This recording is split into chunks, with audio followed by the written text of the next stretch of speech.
Après plusieurs mois de préparation, les participants à la Grande Marche IGA Trail 2011 sont sur leur départ pour la Corse. Ils vont faire une marche de plus de 100 km, dont ils se sont fait parrainer à raison de 42,50 $ du kilomètre, et ce pour venir en aide aux gens démunis de la tablée populaire.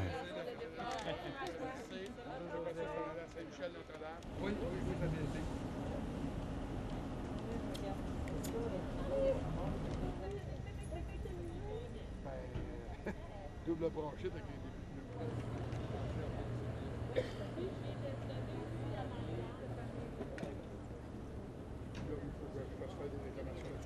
Hey! Bonjour. Ça va bien? On dormait dans les aiguilles de Babella dans le plateau de production. Bert, je suis parti chercher pas mal. Je vais y aller chercher PS, téléphone international.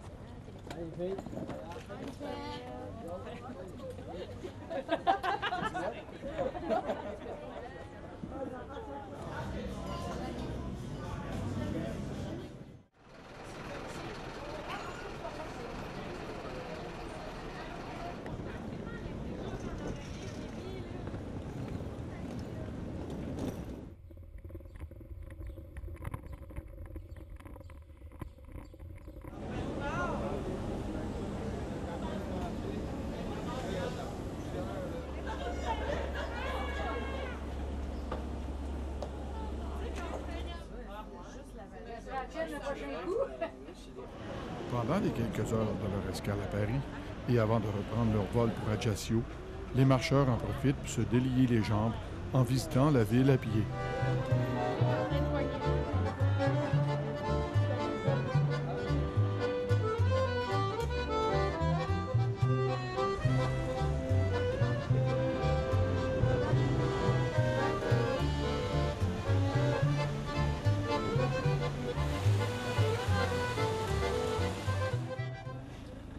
Après l'arrivée à l'aéroport d'Ajaccio Campo Moro, les participants ont fait 1h15 de trajet en voiture dans de petites routes sinueuses avec la montagne d'un côté et le ravin de l'autre. Ce n'est pas un endroit pour tomber dans la lune en conduisant. Les animaux, même ceux de la ferme, se promènent librement dans les chemins. Par contre, la beauté du paysage nocturne attire l'attention avec ses étoiles en grande quantité que permettent l'éloignement de l'éclairage d'un centre urbain. Après avoir volé et roulé, c'est maintenant au tour de la marche. Le défi de marcher dans cette section de la Corse est de taille. En effet, les marcheurs doivent toujours regarder où ils mettent les pieds. Chemin de roches et montées rocailleuses rendent bien utiles les bâtons de marche. Dans ce jour, comme dans les suivants, une corde sera utile pour aider les marcheurs à se hisser en haut de certaines strates du trajet. À partir du haut du col, la vue sur les aiguilles de Babella est extraordinaire. Une entraide nécessaire et conviviale s'installe entre les participants. Une formidable grande marche sur le sentier du GR20. C'est quand même de la montagne à Corse et beaucoup de gens imaginent.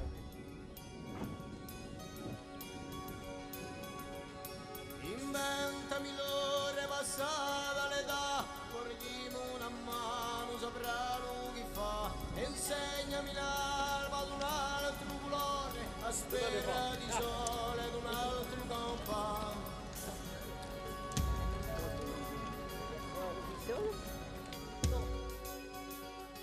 Dimmi ciò che manca, ciò che venerà, l'autore spietato dell'umanità, e insegnami l'alba per un altro amore, guerra calore ad un altro compà. Insegnami l'alba che il sole va, aspetta di sole un altro compà.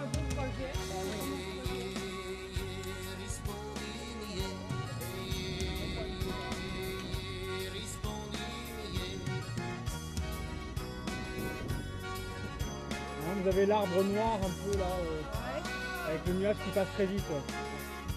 Portami lontano, fammi via già, sino errano spuntato di già, insegnami l'alba che si leva un fiore, dammi su favore ad un altro compà, insegnami l'alba che il sole ti sa, dammi su favore ad un altro compà.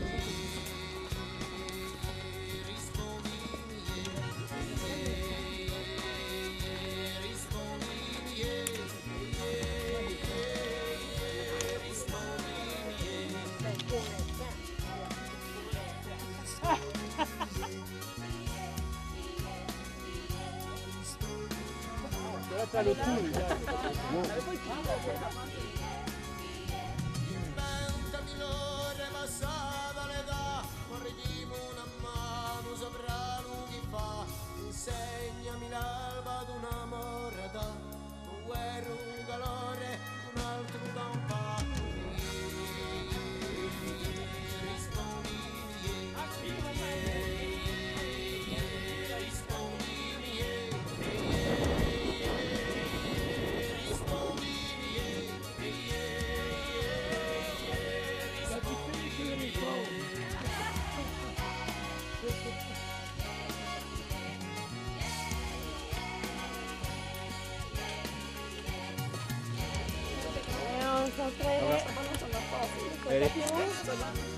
Voilà.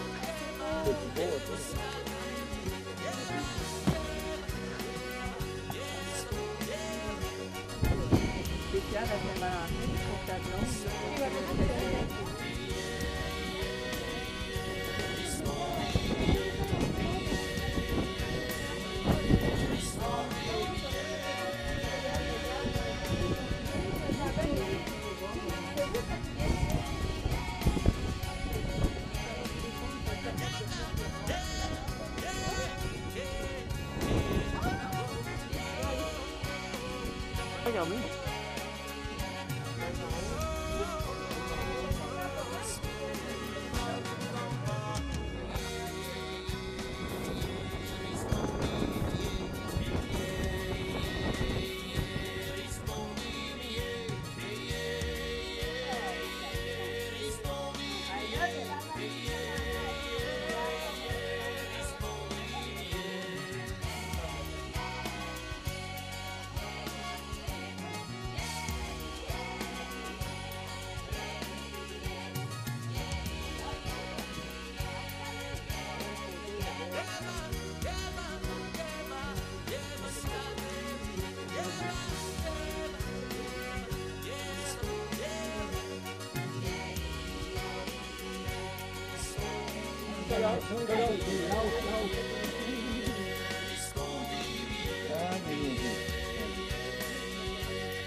Sì, dal Piazza Angelo.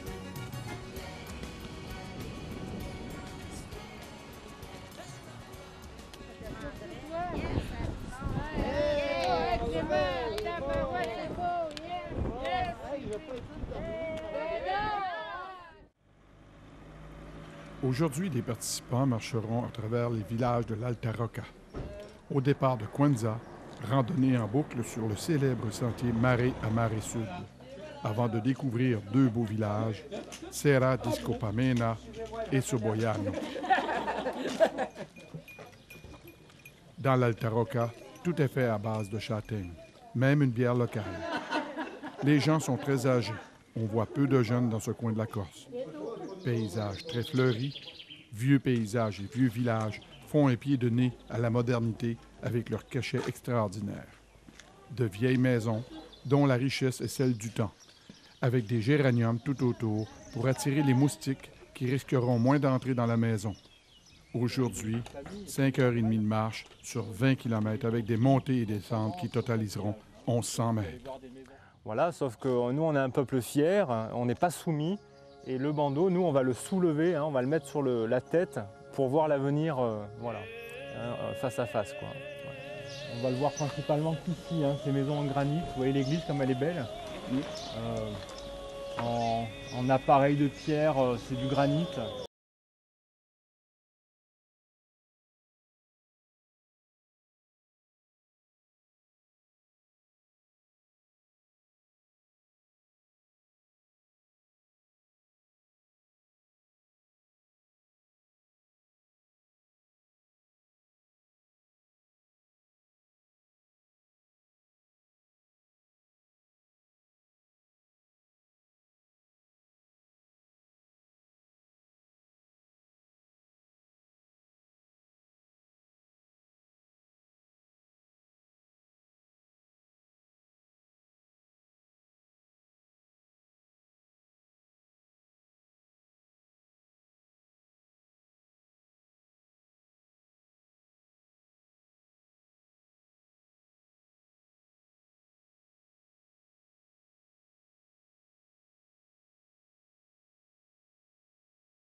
Il y avait énormément de pouvoir en Corse, hein. Souvent on a le modèle, on imagine les Corses très macho.